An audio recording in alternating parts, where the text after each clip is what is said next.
इस एक तस्वीर ने हमारे देश के लोगों का खून खौला दिया है और हमें ये समझ नहीं आ रहा है कि जिस देश को हमने उसके खुद के घर में घुसकर मारा, जिस देश के हमने कई सारे एयरबेस तबाह कर दिए, जो देश आतंकियों के ठिकानों को दोबारा बनाने के लिए चंदा मांग रहा है, उस देश के एक टुच्चे से क्रिकेटर की हिम्मत कैसे हो गई कि वो सारी दुनिया के सामने हमारे ऊपर बैट को बंदूक बनाकर तान रहा है। वाकई आज इस तस्वीर पर यकीन नहीं हो रहा, लेकिन सवाल ये है कि इसके लिए जिम्मेदार कौन है और किसकी वजह से इस साहबजादे फरहान नाम के इस पाकिस्तानी की इतनी हिम्मत हुई। तो आज मैं इस पर कुछ नहीं बोलूंगी, बल्कि आज मैं आपको सोशल मीडिया पर लिखी गई कुछ पोस्ट पढ़कर बताऊंगी। और मैं चाहती हूं कि आप मुझे ये जरूर बताएं कि आपके हिसाब से इसके लिए जिम्मेदार कौन है। लेकिन पहले आप ये जानिए कि ये तस्वीर क्यों और कैसे वजूद में आई। कल एशिया कप में भारत और पाकिस्तान के बीच एक और मैच खेला गया। इस मैच में हालांकि हमारी टीम ने पाकिस्तान को हराया, लेकिन जिस वक्त पाकिस्तान की टीम बैटिंग कर रही थी, उस वक्त फरहान नाम के एक क्रिकेटर ने एक हाफ सेंचुरी लगाई और इसी का जश्न इस क्रिकेटर ने कुछ इस अंदाज में मनाया। इस तस्वीर पर संजय राउत नाम के एक नेता ये लिखते हैं कि साहिबजादा फरहान उसने ये साबित कर दिया है कि किस तरह से पाकिस्तान के आतंकवादियों ने पहलगाम में हमारे 26 लोगों को मारा था। उसका हाफ सेंचुरी तक पहुंचना, बैट को AK-47 के स्टाइल में पकड़ना और बाउंड्रीज की तरफ इशारा करके फायरिंग करना, ये BCCI और मोदी सरकार के मुंह पर थूकने जैसा है। ये अपमान की पराकाष्ठा है। भारत इस शर्मिंदगी को संभव बनाने के लिए जय शाह को भारत रत्न मिलना चाहिए। मैंने आपके सामने सिर्फ एक नेता की ही पोस्ट पढ़ी है। इस तरह की पोस्ट आज सोशल मीडिया पर भरी पड़ी है। और सिर्फ यही नहीं, कल ही मैच में पाकिस्तान की तरफ से एक और तस्वीर सामने आई। इस तस्वीर में पाकिस्तान के एक और क्रिकेटर हारिस रऊफ ने 6-0 का इशारा किया और दुनिया को ये बताने की कोशिश की कि देखिए, हम पहले ही क्रिकेट के मैदान में हार गए हों, लेकिन जंग के मैदान में हमारा देश पाकिस्तान ने भारत के 6 राफेल विमान गिराए थे। आज मैं हारिस रऊफ को उसी के देश के एक नेता फजलुर रहमान का एक बयान सुनवाती हूँ। जिस वक्त रऊफ मैदान में 6-0 का इशारा कर रहा था, उस वक्त फजल उर रहमान दुनिया को ये बता रहा था कि कैसे पाकिस्तानी की आर्मी बलूचिस्तान के लोगों पर जुल्म कर रही है, उन्हें किडनैप करवाकर गायब कर रही है। फजलुर रहमान ने ऑन कैमरा ये बताया कि बलूचिस्तान के हजारों लोगों को पाकिस्तान की आर्मी गायब कर चुकी है, जो ये दिखाता है कि पाकिस्तान का हर बाशिंदा खून खराबे वाले खानदान से है।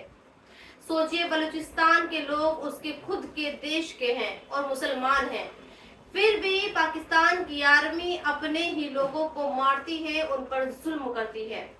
और ये क्रिकेटर हमें आज AK-47 और 6-0 के इशारे कर रहे हैं। और ये सब इसलिए हो रहा है क्योंकि हम पहलगाम होने के बाद भी उनके साथ क्रिकेट खेल रहे हैं। हमारी सरकार को ये लगता है कि खेल में खेल भावना होनी चाहिए, दुश्मनी नहीं होनी चाहिए, लेकिन अब हमारी सरकार को भी ये सोचना होगा कि ये पाकिस्तानी आतंकवादी मानसिकता वाले क्रिकेटर्स के साथ खेल नहीं हो सकता। और अब आपको इस देश के मुसलमानों की बात बताते हैं, क्योंकि आज हमारे देश के मुसलमानों को ये लगता है कि उनसे मोहम्मद से मोहब्बत का हक छीना जा रहा है। और जो लोग मोहम्मद से मोहब्बत का इजहार कर रहे हैं और आई लव मोहम्मद लिखे हुए पैम्पलेट के साथ जुलूस निकाल रहे हैं, तो उनका ये हाल किया जा रहा है, जैसे गुजरात की पुलिस ने किया है। ये तस्वीरें गुजरात के गोधरा शहर की हैं। खबरें यह है कि शहर में जाकिर नाम के एक शख्स ने आई लव मोहम्मद वाले पोस्टर की रील सोशल मीडिया पर पोस्ट की, जिसके बाद पुलिस ने उसे उठा लिया और फिर उसके साथ मारपीट भी की गई। जब ये बात दूसरे लोगों को पता चली तो उन्होंने पुलिस थाने पर पत्थरबाजी की। जिसमें 2 पुलिस वाले घायल हो गए। इसके बाद पुलिस ने 17 लोगों को गिरफ्तार किया और गिरफ्तारी के बाद उनका कुछ इस तरह का जुलूस निकाला।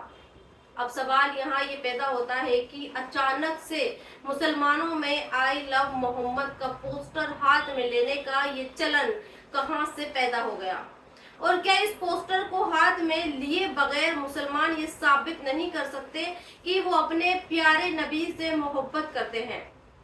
आप इन लोगों को देखिए, क्या इनका पहनावा, क्या इनका चेहरा मोहरा आपको मोहम्मद वाला लगता है?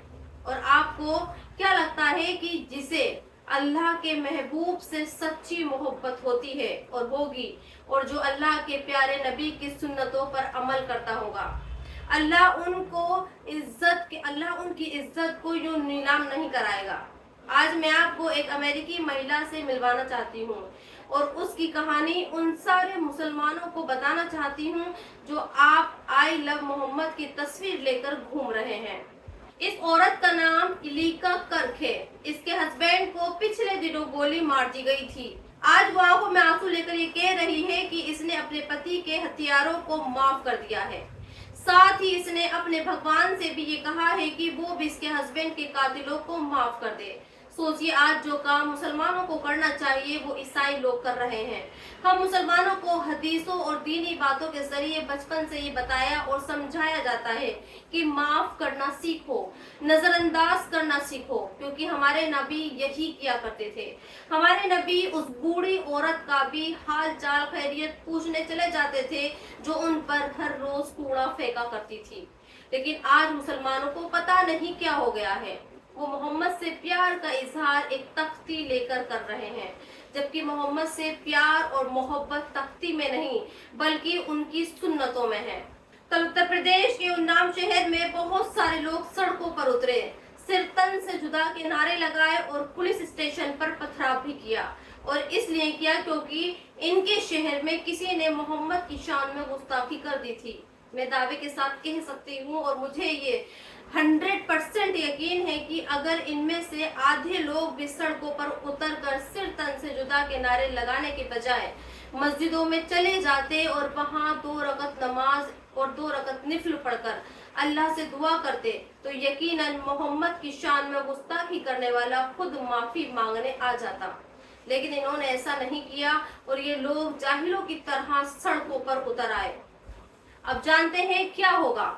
उत्तर प्रदेश की पुलिस गुजरात पुलिस की तरह इनकी टांगे तोड़कर इनका जुलूस निकालेगी और सिर्फ ये अब कान पकड़कर माफी मांगेंगे। तो दोस्तों, मेरी आप लोगों से गुजारिश है, प्लीज ऐसा मत करिए। इससे आपको मोहम्मद की मोहब्बत नहीं मिलेगी बल्कि जिल्लत और रुसवाई मिलेगी। और अब आपको इजराइल की दादागिरी दिखाती हूँ। कल बहुत सारे देशों ने फिलिस्तीन के समर्थन में आधिकारिक तौर पर ये ऐलान किया कि वो फिलिस्तीन को एक अलग स्टेट के रूप में मान्यता देते हैं। इंग्लैंड, फ्रांस और दूसरे कई यूरोप के देश इसमें शामिल थे, लेकिन अब इन देशों को इजराइल ने जवाब दिया है और धमकी भरे अंदाज में जवाब दिया है। आज आपको इजराइल का जवाब भी सुनना चाहिए।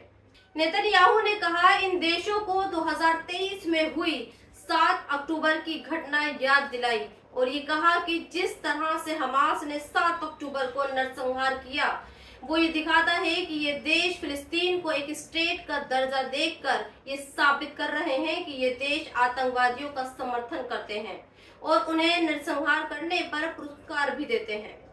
नेतन्याहू ने यह भी कहा कि ये मान्यता इजराइल की सुरक्षा और अस्तित्व के लिए खतरा है, इसलिए वो इसे बिल्कुल भी नहीं मानेंगे। लेकिन जानते हैं, सिर्फ ब्रिटेन, फ्रांस और कनाडा जैसे देशों को गरिया रहा है, उसने हमारे देश भारत का जिक्र तक नहीं किया। जबकि हमारे देश ने भी ठीक वैसे ही फिलिस्तीन को मान्यता दी है जैसे यूरोप के बाकी देशों ने दी है। तो दोस्तों, आज के इस वीडियो में इतना ही। आप भी मेरे चैनल को सब्सक्राइब जरूर कर दें। शुक्रिया।